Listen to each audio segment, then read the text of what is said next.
అలాగే చాలా మంది ముహూర్తాలు ఉన్నాయి కదండి. కొంచెం మాకు శంకుస్థాపన ముహూర్తం ఈ నెలలో చూసి పెట్టండి. ముఖ్యంగా ఒక విషయం తెలుసుకోండి. ప్రతి ముహూర్తము గృహ ఆరంభానికి పనికిరాదు. ప్రతి ముహూర్తము వివాహానికి పనికొస్తుందని చెప్పలేము. అవి మీ దగ్గరలో ఉన్నటువంటి మీ సిద్ధాంతి గారిని కనుక్కుని అది నిర్ణయం చేసుకోవాలి. లేదా మీరు వాసవే ఆస్ట్రాలజీలో గనక పోస్ట్ చేసినట్లయితే ఆ డీటెయిల్స్ తెలియజేయడం జరుగుతుంది. ఏ మాసంలో వివాహం చేయవచ్చు లేదా ఏ మాసంలో వివాహం చేయకూడదు, అలాగే ఇవన్నీ మనం చాలా వరకు తెలుసుకుంటాం. వివాహానికంటే ప్రతి మాసంలోనూ వివాహం చేసుకోవచ్చు, ముహూర్తం శుభంగా ఉండాలి, రహితం కావాలి, ఇలా కొన్ని లగ్న రహితం కావాలి, ఇలా కొన్ని విషయాల మీద మనకు అవగాహన ఉంది. కానీ ఒక శంకుస్థాపన చేసేటప్పుడు, గృహాన్ని నిర్మించేటప్పుడు అలా ప్రతి మాసంలోనూ గృహ నిర్మాణం పనికిరాదు. చైత్రంబు ధనహాని జయము వైశాఖం, జ్యేష్టంబు మృతి భీతి చెయ్యు నిజము, ఆషాఢమున పశుహరణము, శ్రావణమున భృత్య సంతతి మునగిజేయు. ఇలా చైత్ర మాసంలో గనక గృహం కట్టినట్లయితే ఎక్కువగా డబ్బులు ఖర్చు అయిపోతాయి. మీరు అనుకున్న దానికన్నా ఎస్టిమేషన్ ఎక్కువైపోతుంది. లేదు ప్రతి వస్తువు కూడా కొనే సమయానికి అది రేటు పెరగడము ఇంకొకటో చేసి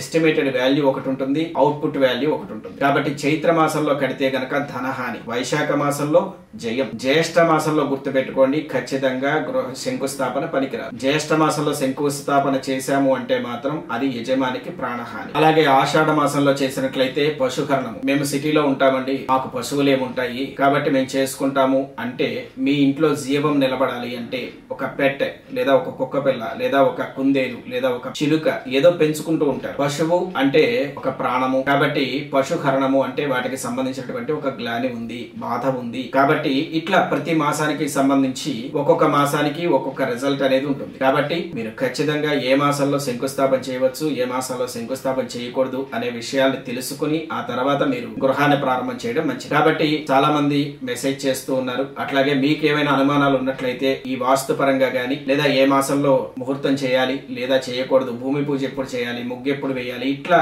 మీకు సంబంధించిన విషయాన్ని కామెంట్ లో అడగండి. మీకు మేము వివరంగా తెలియజేయడం జరుగుతుంది. లేదా దానికి సంబంధించిన మీకున్న అనుమానాల మీద నెక్స్ట్ వీడియో చేయడం జరుగుతుంది. కాబట్టి ఎవరైనా ఏ మాసంలో కట్టుకోవాలి లేదా మీ పేరు బలాల మీద మంచి ముహూర్తం ఎప్పుడు కావాలి లేదా ఎట్లా అనేటువంటి విషయాలు కావాలి అనుకున్నప్పుడు మీరు ఖచ్చితంగా మీరు ఆన్లైన్ లో రిజిస్టర్ అవ్వచ్చు. మీకు ఖచ్చితంగా దానికి సంబంధించి ఒక మంచి ముహూర్తాన్ని కూడా నిర్ణయం చేయడం చేస్తాం.